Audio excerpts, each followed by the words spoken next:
All right. Hello, everyone, and welcome to AWS Made Easy, your weekly live stream where we review and rate AWS articles, have guests from AWS, and try our best to answer your questions. I'm Stephen Barr. It's my co-host and friend, Raul Subramaniam. Hey, everyone. We're so lucky to be joined by Lorenzo Winfrey today. How you doing, everybody? Lorenzo is a senior AWS specialist. He's focused on compute and business development. And so we met a few weeks ago at a cloud cost optimization day here in Seattle. And Lorenzo, you'd ran a similar day in New York as well. Yeah, New York was actually our second event. So Seattle was like our first one. So you got to see the debut. New York was the other week. And then we still have 2 more stops to go. Well, it was really, really information-packed day. We learned about EC2, about Spot, Lambda, Carpenter, and so when I had that great amount of information in front of me, I thought, okay, we need to do an episode, and to thank you for your willingness to be on board with that. It was really great to hear about your stories of cloud usage, your background in the Department of Defense, where they use a whole lot of compute, I'm sure more than we'll ever know. And the phrase efficiently inefficient, which you talked to me about in terms of Spot usage, I thought that was really, really cool. So I'm looking forward to hearing your take on that. And you also run Under the Hood with AWS, the live stream. It's so great to have you. So let's dive in. Thank you again. And anything else about your background? Please tell us about yourself and what brought you to AWS. I guess I've been around for a while. I'm coming up on 2 years here at AWS here this week. That's really great. Prior to coming to AWS, I spent a couple years at Rackspace, where I was a senior product manager for the government solutions division. And prior to that, as you noted, I spent over a decade in DoD and intelligence at the Defense Intelligence Agency, doing all manner of things, engineering, operations, even a little bit of security. So it's a good time. Oh, thank you. And you are based in the DC area. Correct. The DMV. Awesome. Awesome. So Lorenzo, tell us a little bit about your role at AWS and what do you do and what does your team do? Great question. I love my job because the primary purpose of my job and role is to help customers save money, right? So when we talk about flexible computing, Spot, Graviton, things like that, the objective is to look for opportunities to save customers money. So looking at their usage profiles, looking at their usage patterns, the type of services they're using, and saying, hey, we think that this type of workload is normally a really good fit for things like Spot and Graviton. And not only can you save money, which, of course we all like, right, but I also like, as somebody who used to be on the other side of this conversation, I know that money and saving cost isn't always enough. Right. And so I've been able to try to invert those conversations to talk about the things that we can do in terms of adding additional scale, adding resiliency, and things like that to your architectures. And so that is what I focus on. I'm paired with awesome specialist solutions architect, Rajesh Kesaraju. Shout out to Rajesh. He is, kind of my partner in crime there.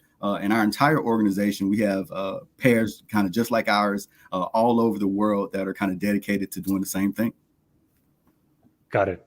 I'm going to start by asking one question that I ask every guest who comes from AWS just to drive home a point. And the question really is, we get asked really very often about why AWS likes saving money for its customers, or why is it going all out trying to make sure that the customers are efficient. And we get asked the same question about CloudFix, about why is AWS supporting CloudFix, helping customers save money? So I'd love to hear from you as well about why is AWS so focused on making sure that customers are efficient? It seems to them to be a counter business decision to have efficiency, because the more waste you have, the more you spend with AWS. So what's your response to that? Another great question, and I really think it really comes down to our leadership principles, and one in particular, which is customer obsession.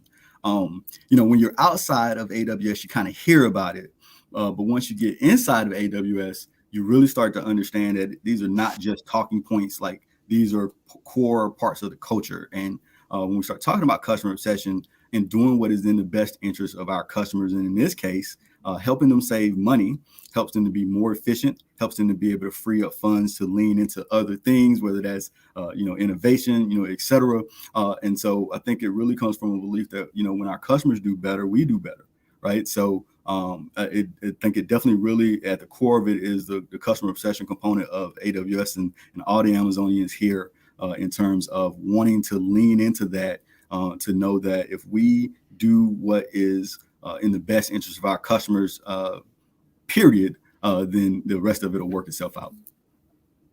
I think that's been one of those absolutely unanimous, answers that we've had from every guest who's ever come on this show. And we've had loads of guests over the weeks, or the months, who've come in and said exactly the same thing. It's amazing to see that culture being so foundational and fundamental across all of AWS. So thank you once again. And Well, I was thinking the same thing, and it's amazing because it's both consistent, but it's also personal.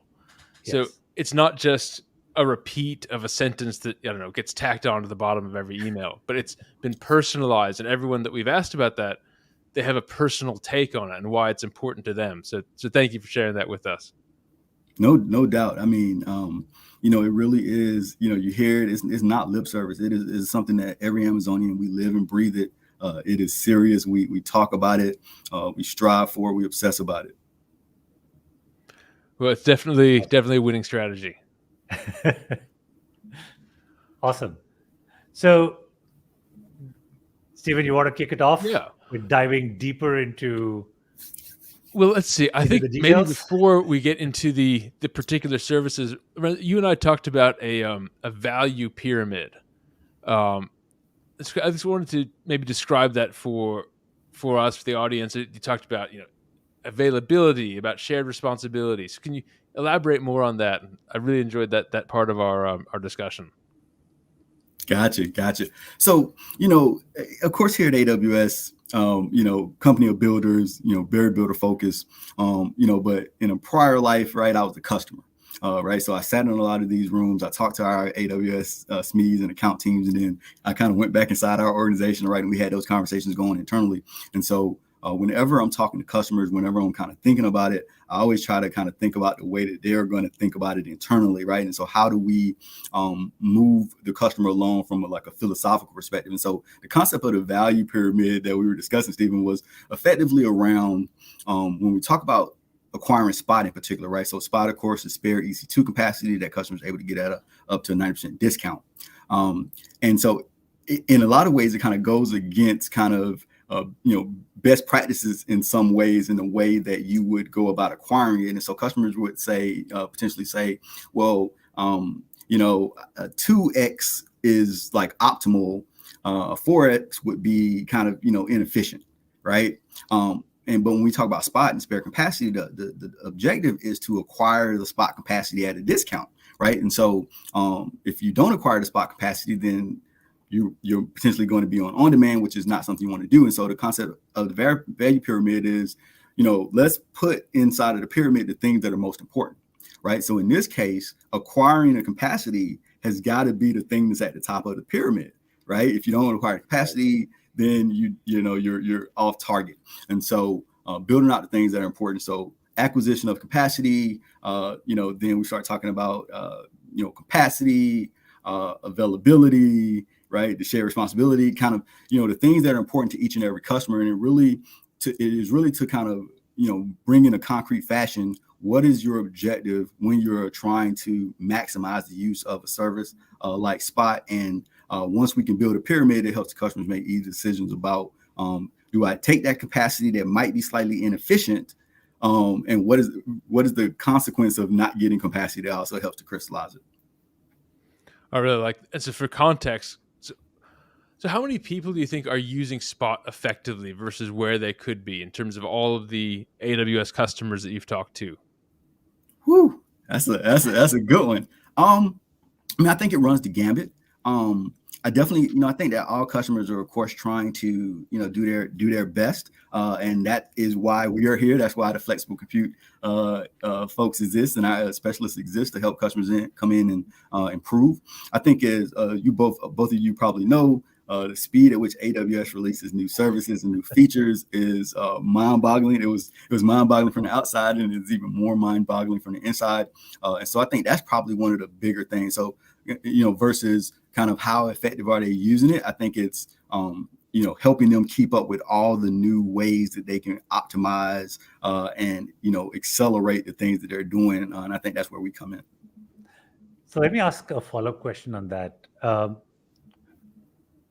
I think Spot instances is incredibly useful for most AWS customers. But again, you talked about the pace at which AWS innovates and creates all these new features and services. It feels like over the last 3 or 4 years, Spot has kind of lost the spotlight in terms of the conversations that happen around it. So for the audience, why don't you tell them a little bit about Spot instances and what the trade-offs are versus on-demand? Now, obviously, there are some drawbacks versus on-demand. There are certain things that you have to be careful about.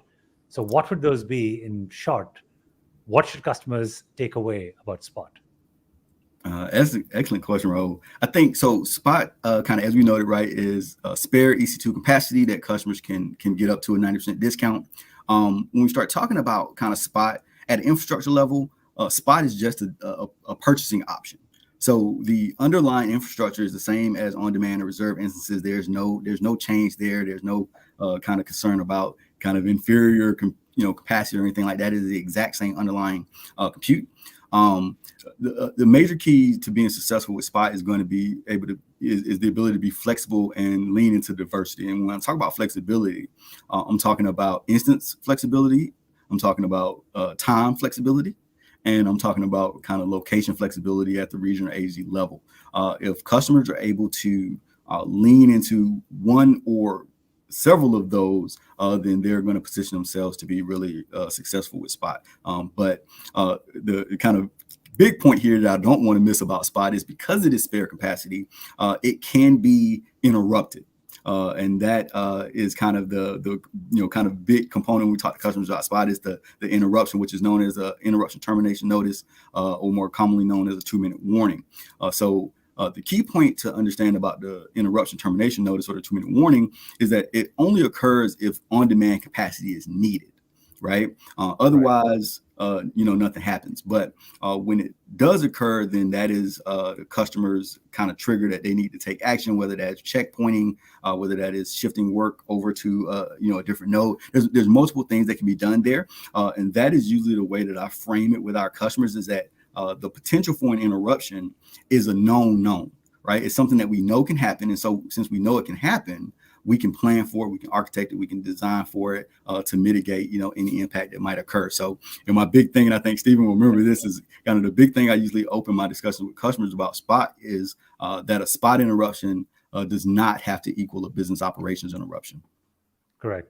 And AWS does a lot of the heavy lifting over here with things like AWS, the Spot fleet, which allows you to set up multiple instance types and kind of manage like an auto-scaling group, but it spans multiple different instance families and instance types. So tell us a little bit about that in terms of what is the burden on the customer versus a bunch of the heavy lifting that AWS already does for them. Excellent question. And that kind of just leans into it, right? The great folks here are always working. They're listening to customer feedback. They're always working to try to reduce friction and kind of reduce that undifferentiated heavy lifting that we kind of talk about. And so, like I said, a lot of that in terms of like interruption termination notice handling. If you're leveraging things like EC2 fleet, Spot fleet, a lot of that can be configured to be kind of handled automatically. to kind of take that load off of the customer, and if they're continuing to kind of lean into kind of the best practices, they're able to minimize a lot of that kind of overhead. And so I think that is, and of course, I have conversations all the time with the service team about, how we can continue to make that easier and more straightforward. It's really amazing thinking about Spot. And I just think about some of when we do analysis, we just so reflexively pull up the EC2 instance pricing page.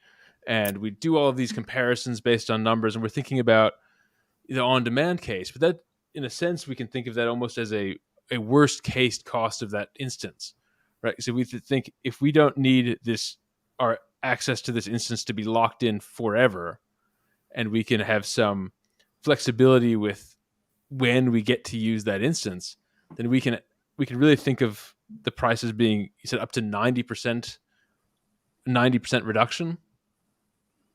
Yeah. And that's another kind of thing, right? Is again, whenever I talk to customers, I always want to help them think about the way they think about things, right? And so another great point I always like to make about Spot and any of our other purchasing options is that it is not an either or decision. It is an and decision. You can use Spot and savings plans and on demand. And that is both at a larger environment level as well as at an application specific level. And some of the more complex applications, you may have a component of the application that absolutely needs stability. And so we're going to potentially want to run that on demand. There may be another kind of heavy workload, long running kind of component, and maybe instances leveraging savings plans are best for that. And then maybe there's a component that's a little bit more ephemeral. It's going to be fault tolerant, stateless, kind of all the things that we talk about are great fits for Spot, and you can use Spot there. So customers really have the flexibility to deploy AWS purchasing options in whatever the combination that makes the most sense for their business or mission. Awesome. So if you aren't using Spot, please take a look at it, see if you can leverage it. I think just architecturally, one of the biggest issues that I have usually come across with Spot is if your applications are stateful in nature, then leveraging Spot becomes a challenge because you don't have the ability to just automatically move traffic to a completely new system. The state is maintained in them, so you might run into trouble. But if a little bit of architecture can be done to rectify that problem and make your solution stateless, then you actually get to unlock this amazing cost-saving measure and get up to 90% discount on your compute costs itself. So check it out. Is there a page link that we can put out for the audience, Stephen? Yeah. That brings up Spot instances and all the details around there that we can share? Putting that in the chat right now. Yeah, definitely check it out. Spot, when used effectively, particularly if you're using containers, right? So ECS, EKS becomes a powerful force multiplier there, both from a cost perspective as well from a scale perspective. I always talk about customers, can we reduce time to completion, right? If you're using 100 nodes today, what if we used 500 Spot nodes? What if we used 1,000? What could we do there? So lots of potential. No, absolutely. And this is a service that's been around for 5 to 7 years now. I think it's been around for a very long time. 2009. 2009. Yeah, so it's almost as long as I've been using AWS. The Spot's a teenager. That's right. Correct. Growing up. So it's very, very well tested. It's actually very well used. A lot of customers who've got HPC workloads actually make the most of it because their costs are sky high and they have a huge incentive to make sure that they are keeping the cost as low as possible. So they use Spot as much as they possibly can. But I think in general, it applies to all other applications and use cases as well. So as long as you have stateless applications, there's no reason why you shouldn't be using Spot as part of your fleet of compute. Right. If your workload is stateless, is fault tolerant, is loosely coupled, to Rose's point around stateful workloads are not really a great fit. So that's why you don't see Spot used with things like databases, et cetera. But if your workload fits those characteristics, and we talked about containers, HPC, big data, CI/CD. These are all workloads that benefit from Spot, and like I said, allow you to just kind of take advantage of those benefits, and then kind of leverage a lot of the native integration to minimize that kind of overhead and that undifferentiated heavy lifting that we talked about. Makes sense. So you talked about having to kind of change our mindsets when using Spot. And I really like that idea of, say if I had designed my application and I use M6i.12x large, that's my instance type. And so my first step in thinking would be, okay, well, if there's any spare M6i.12x larges around, I'll take advantage of those. But then what's the next step? What's the next step in terms of leveraging Spot? So that's a good point. And so that's when we really lean into that component when we talk about instance diversification, right? So today you say, hey, I got this 12XL and it's going to be great. The first thing you want to do, of course, is you want to make sure that we're maximizing kind of availability zone usage, right? So because probably point here is, so Spot is made up of what we call spot capacity pools. And effectively, that is a combination of kind of the region, the AZ, the instance type, the family, it's a lot of these components, right? But across every AZ, across every region is its own unique individual spot capacity pool, right? So that 12 XL in, let's say, AZ1, that in AZ2 is a unique and distinct spot capacity pool, and so on and so on. So when you start to extrapolate that across a region and around the world, start to give you an idea of how much spot capacity is out there. And so we want to maximize the number of pools that we can target. Once we do that, then we want to look and say, well, okay, if a 12XL could work, could an 8XL work? Right. So we want to look at sizes. That is kind of another kind of easy thing that customers can do to improve their diversity, is that because they're separate instance pools, then we can look at, okay, will an 8XL work? Will a 4XL work? To give ourselves that additional kind of diversity from a size perspective. And then we want to look out across families, right? So, C, M, R, et cetera, et cetera. When it comes to Spot, there's no such thing as too much diversity. And the reason that diversity is going to be important is because in the event that any of those pools become constrained, right? Somebody comes and just takes lots of capacity. The more diverse you are from an instance perspective, the more insulated you'll be, the more resilient you'll be to things like that, because there will ideally always be a spot capacity pool that we'll be able to target and acquire capacity from. Then kind of the third vector, the time. So this is an excellent one. If you have workloads that are time flexible, meaning that you can run them at specific times, you're not driven by SLA or anything like that, then we always recommend to our customers to look at potentially running workloads in off-peak hours for whatever their region is. So take US East. You drop in a workload after 8 p.m., right? Because a lot of workloads, come down from peak utilization overnight. And then the other side of that is over the weekends. So, of course, a lot of workload come down significantly over the weekends. And so if you're able to be flexible from a time perspective, then you can fill in that vacated capacity and take advantage of it. A quick anecdote on Spot instances, and I think this is in the very early days of Spot. I had the X132XL instance type had just about come out, and I was very curious to see how much capacity there existed in AWS for the X132XL. So I launched 100 X132XL Spot instances to see what happened, and literally within 5 minutes, I got a call from the capacity planning team saying, please stop doing what you're doing and talk to us. But I think we've come a really long way. And I think this might have been 2009 or 2010 when that happened. But yeah, very early days of Spot, but it's amazing to see how AWS has grown over the decades to where it is today. Definitely. I mean, kind of another kind of big thing for Spot is if you try Spot, in those early years, 2009, 10, 11, et cetera, a key distinction that I definitely want to make sure that the viewers know is that bidding is no more. Right. Yeah. So when back when Spot originally launched, there was a kind of a bidding format. And the folks at AWS kind of listened to customers kind of feedback on that in terms of kind of their perspective on it. So in 2017 we eliminated bidding. So today Spot's price is based on kind of long-term supply and demand trends.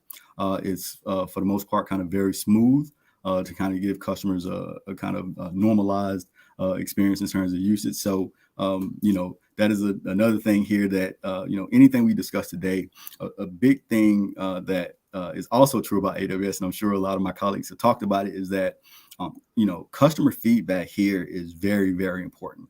A large amount of new services and features are based on customer feedback. And so if there's something that you would like to see, if there's a feature in a particular service that you'd like, definitely share that with like your rep and your account team. They'll get that feedback back to the service team. Customer feedback is valued tremendously. 100% agree. Okay. If you have any questions, by the way, the audience, please post your questions on comments as part of whichever platform you're on, whether it be LinkedIn, Twitch, YouTube. Lorenzo is here to answer your questions if you have any. With that, shall we move on to the next topic, Stephen? Well, I wanted to ask while we're on Spot about the flexibility score. Well, I guess in terms of flexibility in general, that is the next topic. So let's talk about the flexibility score. I saw that on your LinkedIn. Actually, I'll put the screen up and share that post, and let's talk about the EC2 flexibility score. Excellent. So, this is one that I am very excited that has finally launched. So customers have access to it. The flexibility score dashboard and the flexibility score, what it really does is that it assesses, any configuration that a customer might use to launch instances through an auto-scaling group against EC2 recommended best practices.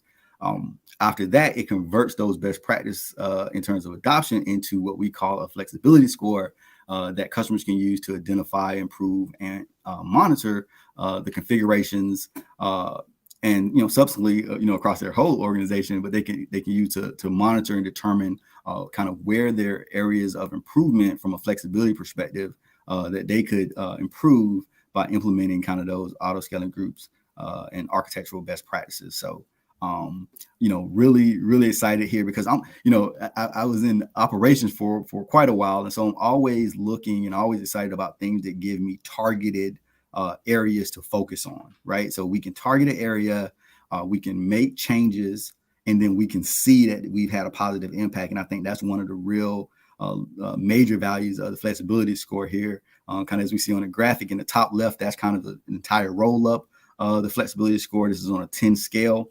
And then we see in the boxes here in the middle, kind of the four major components that make up the flexibility score. And so, of course, we've got things around diversification, which I kind of talked about why that's so important. That's going to be huge because the more flexible you are, the more potential capacity that you can get into.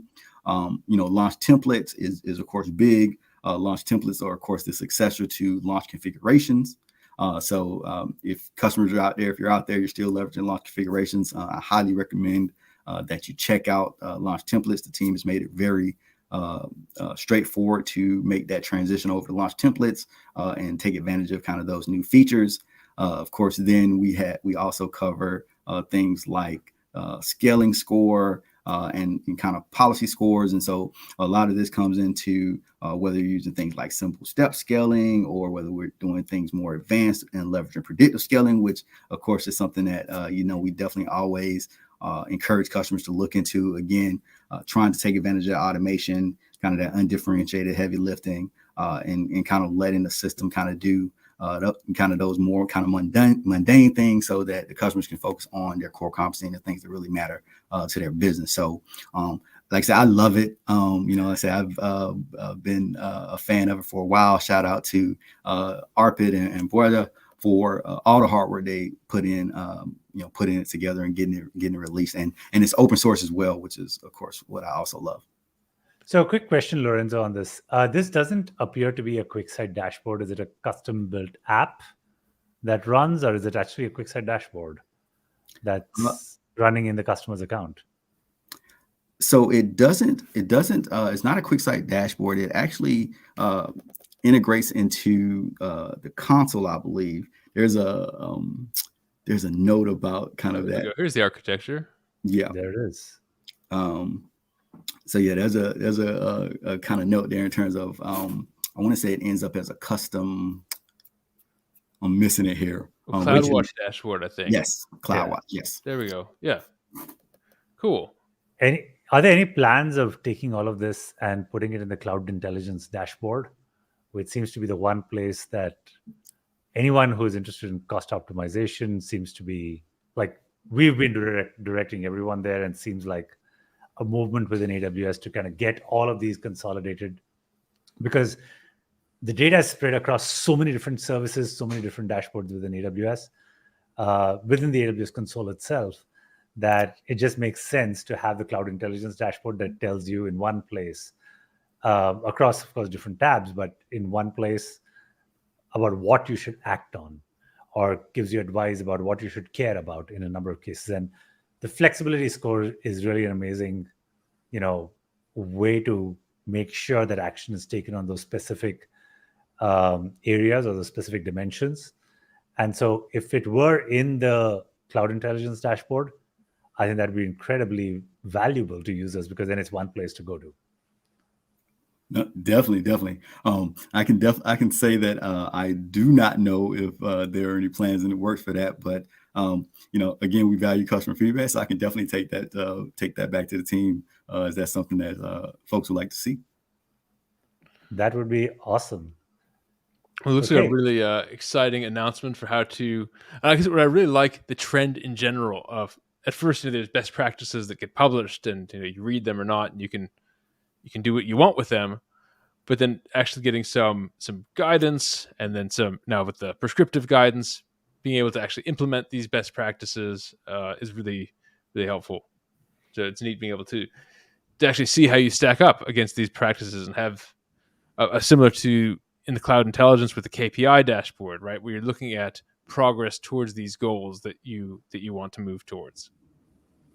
No doubt. Again, that's kind of one of the things that I really love as well, is because, when we talk to customers about, the Cloud Intelligence dashboard, about the flexibility score dashboard, and you start talking about the different personas inside of an organization, right? You got your builders, you got your kind of your business personas, and the folks that are helping to drive the business that way.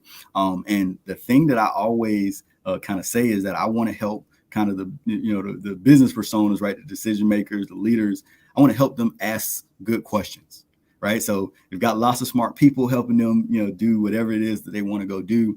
And I love solutions that help them ask smart questions. Right. So ask smart questions, ask good questions, and then have their smart folks go off and kind of come back with, some rationale about why a thing is the way that it is. So, whether it's the flexibility score dashboard, whether it's porting advisor and things like that. I'm with you, Stephen. I love this kind of trend that we're seeing here, where we're kind of laying out a little bit more prescriptive kind of guidance. We're helping customers kind of understand the impacts of that guidance when implemented, and then helping to, like I say, ask good questions. Say, hey, why is our launch template score 2?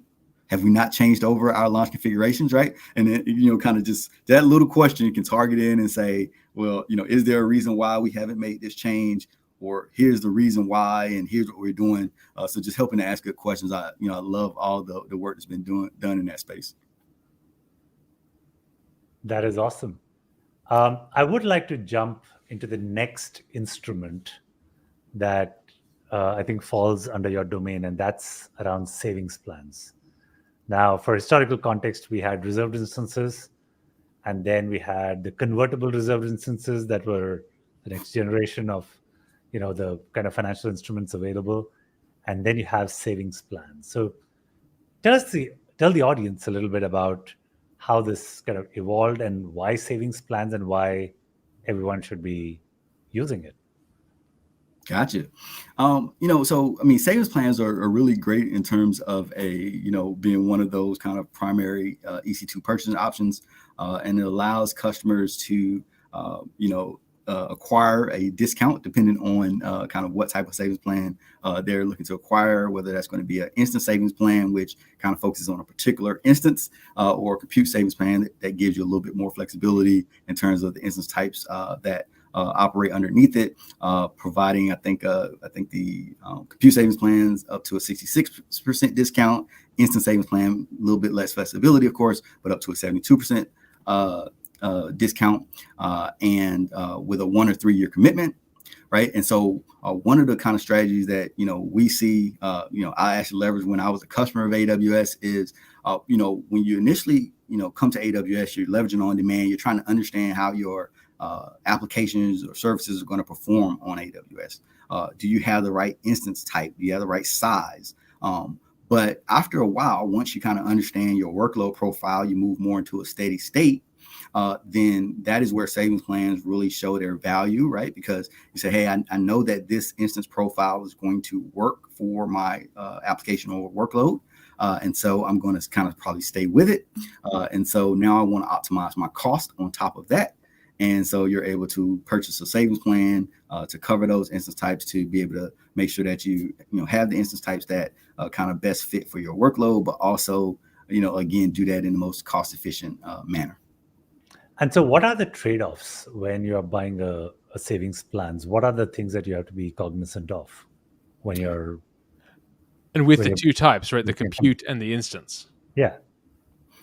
Yeah, I think kind of the major thing there, of course, is you have to be aware of the kind of commitment model, right? The 1 or 3 year commitment. And is that something that you feel like makes sense for your organization? The kind of other component is that, if you're using an instance savings plan, you have to be kind of absolutely sure that kind of the workload that you're using,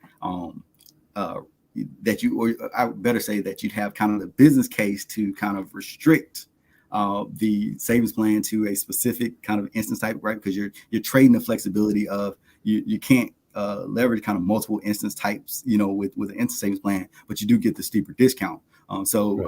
If you know that this kind of single kind of restricted instance savings plan is going to be kind of beneficial, then you want to do that. But if you feel like you need that flexibility, right? That flexibility we talked about is so important. Then a compute savings plan is potentially going to be kind of the better decision there. Gives you a little bit more kind of flexibility in terms of the instance sizes. Also gives you a very solid discount there as well. But I think kind of the main things is making sure that you understand your computing needs from an instance perspective, from a location perspective as well, and then understanding the commitment model and making sure that that's something that you feel like makes sense for your business. I would say are kind of the major things that we want to consider when we're discussing on kind of whether or not to take on a savings plan. Got it. So one of the things that's baffled me a little bit as I've thought about savings plans a lot is someone who is probably a pretty advanced consumer of AWS services, where their workloads are designed to be very, very elastic. They probably have use cases where, let's say, every hour, the numbers are kind of all over the place, and they've designed their applications to truly embrace what the cloud is good at, which is amazing elasticity and reliability with that elasticity. Savings plans would seem like a really bad idea for a customer like that. Is that accurate? Or should we think about it any differently? This is one of those places where I feel like, it's about perspective, right? And can we put a different perspective on things? And, from my perspective, I feel like the savings plans are kind of just like anything. Savings plans are a tool, right? And so you have to kind of evaluate your requirements and your needs inside of your organization, and kind of determine if this savings plan is going to be a value added tool for you or not. If not, then, we have other purchasing options available in combination that you can put together. But if you do that assessment and you determine that it is going to add value, then you kind of make the decision to go there. I think the great part about AWS and EC2 purchasing option is that they cover that gambit, right? You have on demand, you have reserve instances and savings plans, and you have spot, which does not require a commitment, by the way. And so, customers are able to evaluate their workload needs across all of those purchasing options and choose the one that makes the most sense for them. Makes a lot of sense. And tell us a little bit about, we talked about the on-demand capacity reservations. Tell us a little bit more about that and how that's different from the savings plans. Gotcha. Excellent question. We actually have a session on this on our road show. Shout out to Austin and San Francisco, East Palo Alto. We will be coming to a city near you very soon. So hope to see everybody there if you can make it. But on-demand capacity reservations. So oftentimes, right, when you every organization has workloads that are business critical, mission critical. When you absolutely need to ensure that you have the capacity that you need, when you need it, where you need it, to ensure success. And on-demand capacity reservations allow you to be able to do that. So they allow you to be able to, it is actually one of the few ways at AWS that a customer can achieve capacity assurance, right? So on-demand doesn't even provide capacity assurance. On-demand capacity reservations provide capacity assurance to allow customers to know, hey, I'm going to be able to have this capacity available, kind of when I need it, where I need it. And the trade-off here is that on-demand capacity reservations, once you purchase them, they get charged from when they're purchased, and they're charged whether or not you use them. So here, the best use of an on-demand capacity reservation for most customers is going to be workloads that are running 24/7 or nearly 24/7, right? So these are, like I said, mission critical workloads. They need to always be available. They're going to be running, a large majority of the time. So the way that it's priced isn't going to be as much of a concern. So you'll leverage a capacity reservation that way. You can set up a capacity reservation that's kind of open-ended, and you acquire the capacity reservation and you can have it until you cancel it, or you can set a targeted date and it will expire after a certain period. So the beautiful thing about capacity reservations is that it allows customers to separate kind of the capacity component from the cost component, right? So you use an on-demand capacity reservation to acquire the capacity and assure that you have the capacity. But the fact that it's priced the way that it is means that it is well suited to be paired with a savings plan, right? So customers can overlay a savings plan on top of a on-demand capacity reservation to optimize the cost profile on the on-demand capacity reservation while making sure that they have the capacity assurance that they need for those very critical workloads. Got it. So let's take a particular example and just talk through this. Thanksgiving is coming up, and it's going to be a major retail, event for a lot of AWS customers. Now, obviously, you're going to potentially see a big spike for those 2 days or for that weekend or whatever that time period is. And so how should one plan out that event in terms of capacity planning and savings plans? Because savings plans has a long-term, commitment associated with it, which is not just for that one event. But on-demand reservations, technically, you could create the reservation at the start and potentially end it at the end of the event. So how would you walk through that example? That's a good question. I think kind of the first thing that customers you're going to want to do is you're really going to kind of look at it from a planning perspective. You're going to want to try to understand kind of what are the compute needs that you're going to be looking for from a particular workload. You're going to ask yourself, how flexible can I be? Can my architecture or my workload run on multiple architectures, x86 or ARM64?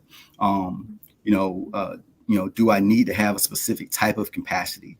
What will I do if I can't get that capacity, which is one of the things around kind of on-demand capacity reservations.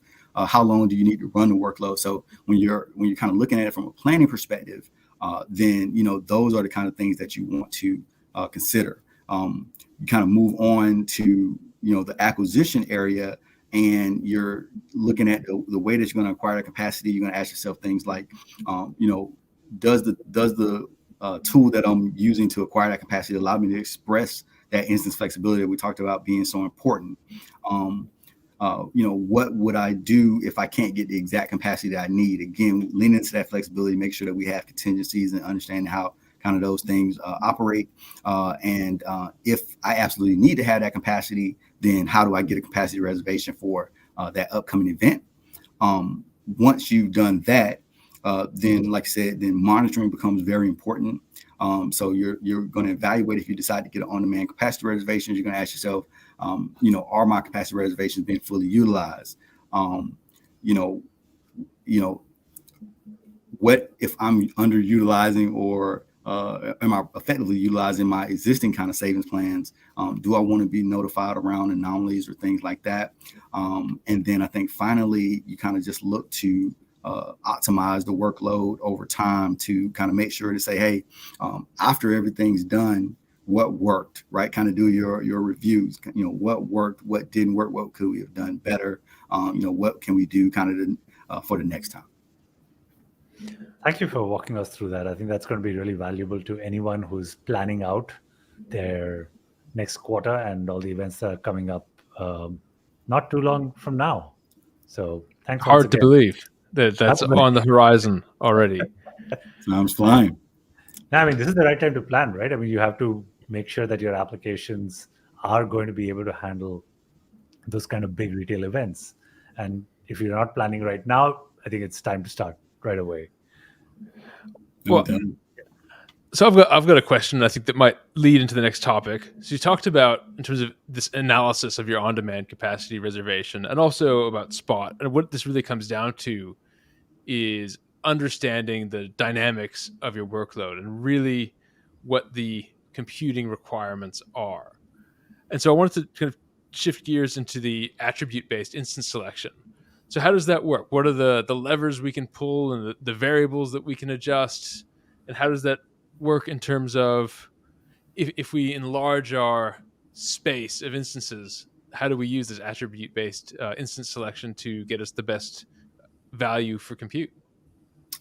Attribute-based instance selection is one of my favorite subjects. So, like I said, somebody who managed a AWS environment for several years, I understand that keeping up with the capacity and the instance types can become a challenge. I actually had a team who kept track of a list of instance types that they kind of work for us, right? I'm sure lots of folks have kind of different lists like that as well. But attribute-based instance selection really turns that whole kind of view on its head.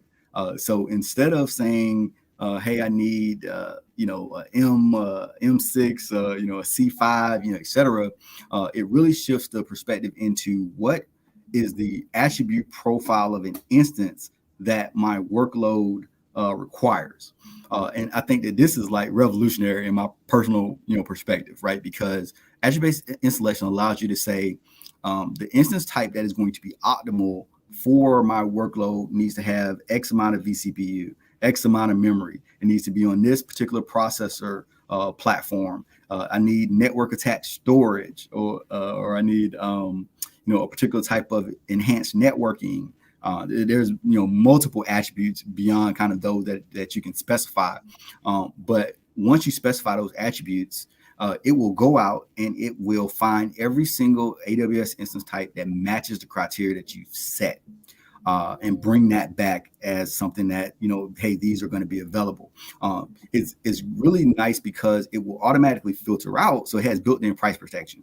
So attribute-based instance selection will automatically filter out some of the more exotic instances, GPUs, metal, etc. But it will bring back a list of instance types that matches your criteria. And from there, you can either kind of go with the selection, or if there, for whatever reason, is an instance type that comes back that you just know doesn't really work well inside of your environment, you can exclude any of those, right? So you have that level of control. From there, it will run and operate, and it is what we consider to be future-proof. So it's always running. So if AWS releases a new instance type that matches the criteria that you previously set, it will automatically pull that new instance type in and start to leverage it for you. And so, as of, I think today, AWS has over 650 instance types. So it can be very difficult for folks to keep up with that. And so attribute-based instance selection kind of helps to give you instant agnostification, right? So you kind of no longer have to kind of track different instance types. You know that any instance that is going to be running inside of this workload matches the instance profile that you set.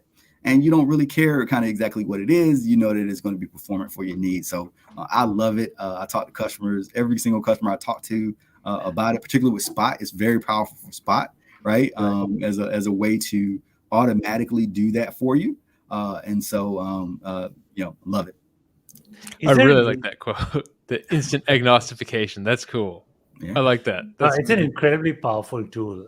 Is there an easy way for someone to figure out across their accounts which are the fleet groups which are not using attribute-based instance selection? Well, so customers have to kind of leverage. It's not kind of on by default or anything. So customers have to actually leverage it. So if they haven't explicitly done that, then they're not using it. But it is definitely one of those things that I think is well worth the time to kind of go investigate, because it really becomes a very powerful thing, that methodology. And I think we hadn't talked about it much, but for my Kubernetes folks out there, Carpenter uses a similar, which is our kind of open source node provisioning solution for Kubernetes that replaces cluster autoscaler. It uses a similar kind of methodology in the way that it acquires compute.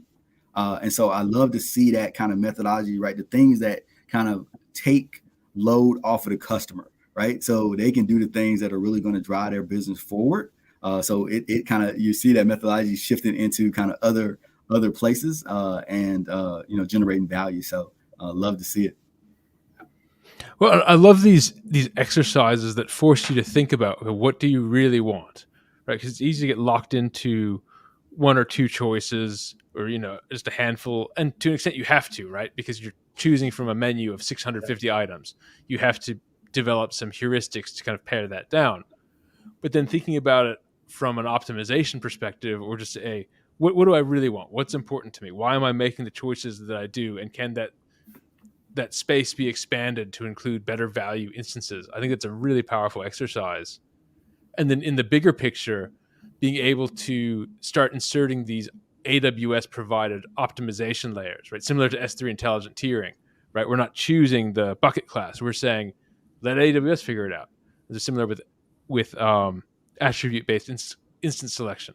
We're supplying what we need, what our constraints are, and then let AWS and their vast amount of historical data and performance data kind of give us some guidance in there. I really like that idea in general of architecting towards having these optimization layers embedded into your decisions. No doubt. I mean, like I say, when you really think about it, it is about freeing up as much time as possible for all your smart people to do the things that are really going to add the most value kind of to your business. And attribute-based instance selection is one of the kind of those things that's kind of just built in. If you leverage it, it kind of does just that, right? Like I say, it really kind of turns that whole thing on its head in terms of acquiring capacity, right? It's like, hey, do I really care if it's a M5 or R6 or like it fits the needs of my workload, like, and it is going to meet these criteria. So why not take advantage of that and use that to kind of do what's in the best interest of the organization. So no, I'm with you, Steve. So how does efficiently inefficient fit into this? So that's a good one. And so it really kind of goes back to, right, the value pyramid. You kind of nice layup there in terms of like what's important, right? So when we're leveraging things like Spot in particular, what's most important is to get the capacity that we need, right? And so to be able to get capacity, we need to be diverse. And attribute-based instance selection allows us to maximize instance diversification in an automated fashion. And so that is going to allow us to access the broadest potential pool of available spot capacity, and be efficiently inefficient in that the first and most important thing is to actually acquire the spot capacity that I need in that case, even if it is, to kind of the point we made earlier, right? If a 2x was optimal, but a 4x would work, or even an 8x would work, but there's overhead, well, is it better to have unused capacity versus not getting the spot capacity at all in this case? And I know it's kind of counterintuitive to good design, right? But in this case, the objective is to get the cost optimized spot capacity. So even if I have unutilized capacity, I achieved my primary objective, which was to acquire the spot capacity in the first place, which drives to, like say, gets us the cost profile that we need, which we've determined to be most important. You're saying if the on-demand cost for a 2XL is $1, but I can get an 8XL for 80 cents at spot, do I really care that, in worst case, where I'm locked into using just those 2 cores, well, there's 6 cores that aren't doing anything, but it's still cheaper. And so I'm getting my job done for less. So that's the efficiently inefficient part, that you're getting your job done for less, even though from a utilization perspective, it might not be perfect, but that's not taking into account what's available at the time. In terms of what your choices are at that moment, that might be the best way. Right, because you achieved the objective, which was to get spot capacity, right? And another thing that I've actually really enjoyed watching customers do when they were kind of leveraging this, efficiently inefficient kind of construct, is they then use that inefficiency to become more efficient, right? So they say, you know what, today we're getting this capacity, kind of, we can only maximize the use of the kind of 2XL. The rest of the stuff kind of goes underutilized, but it's working for us from a cost perspective. We're achieving our objectives. But they're like, you know what, can we optimize our application or service to leverage that additional capacity or the additional capability of these instance types? And so, it's been a great pleasure of mine watching customers make that optimization to take further advantage of the overhead that was once there to actually drive their workloads forward, to get more things done, to reduce time to completion. So I feel like it's a kind of a win-win either way. Awesome. I have a question that a member of the audience pinged me about, and this is actually interesting. When you have a spot fleet definition that has multiple different instance types for flexibility, right? You may have an 8XL somewhere, you might have a 2XL of a different instance type, you might have a whole plethora of different instance types because you have the flexibility. How does the spot allocation algorithm work? Because you may have different instances with different capacities available across different AZs.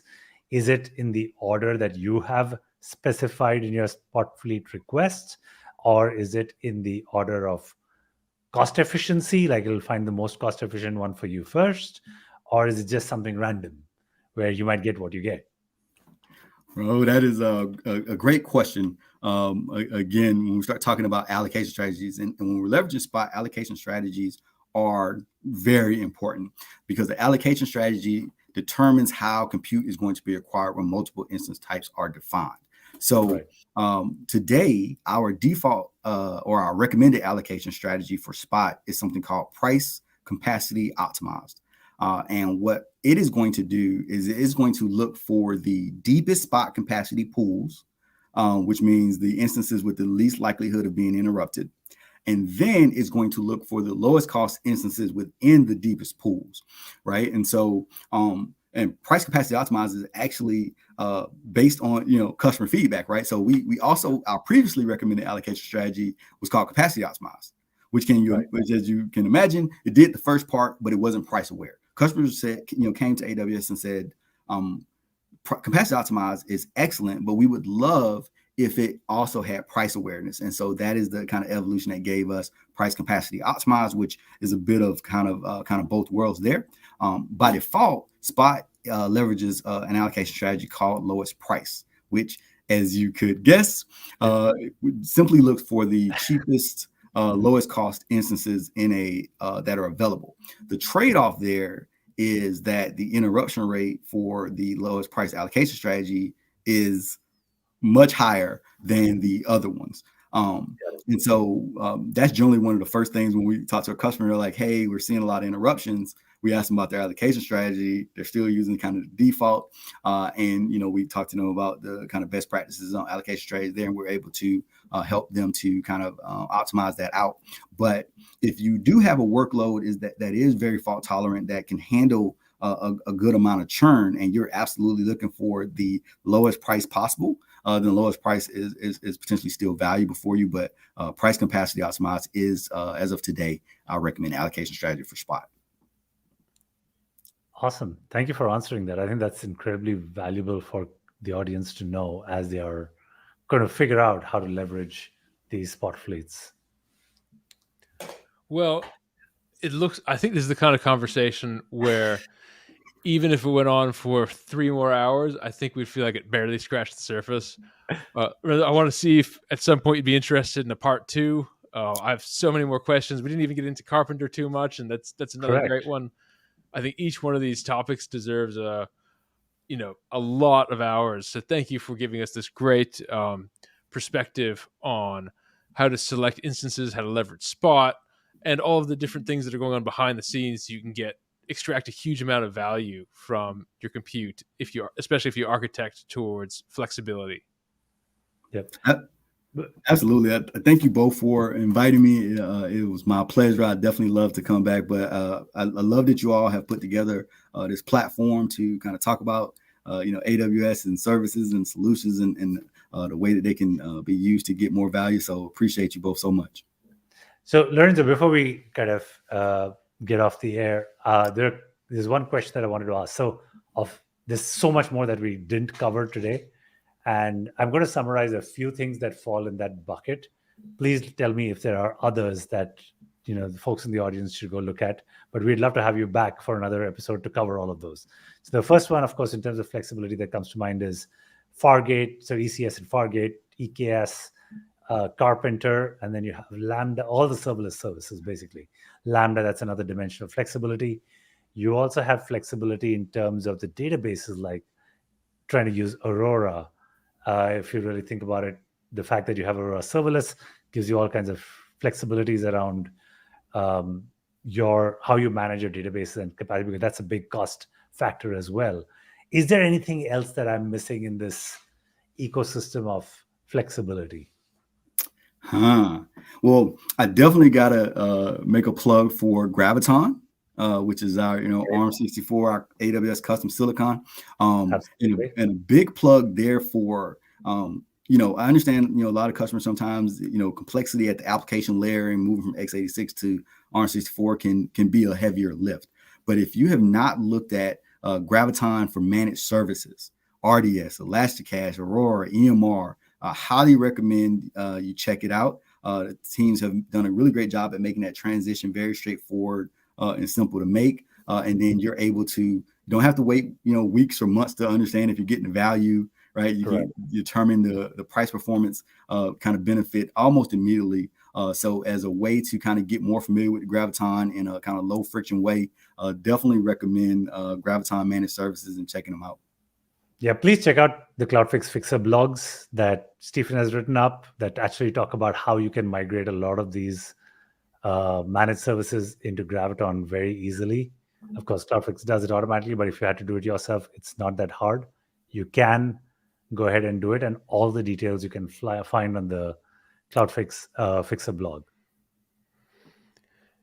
Yeah, everything we do is totally open. We tell you exactly what we're doing. We love the Graviton managed services, and as Raul said, we provide easy path to just click an approve button and migrate your things over to Graviton. It is a huge win. We really like that. 100%. And it's just like Lorenzo just said, all the heavy lifting is being done by AWS. It'll roll back if need be, if the transitions don't happen seamlessly. That way your applications are still running. There's no downtime across most of them. You should be switching over to Graviton as quickly as possible. Well, making their own CPU, that's a pretty heavy lift. So you should take advantage of that. All right, thank you so much again. Really appreciate it. And please, for our audience, check out Under the Hood on Twitch, Lorenzo's show. We really there's a lot of good value in there and lots of awesome information. I really liked your 15 years of EBS episode that you did. Can't believe EBS has been around for 15 years. That's a pretty cool landmark about time flying. So audience, check that out too. And thanks again. And thanks again, Lorenzo. And we would love to have you back on the show to cover all these other things that we just didn't have enough time to get to. But my pleasure. All right. Bye, everyone. Awesome. Take care.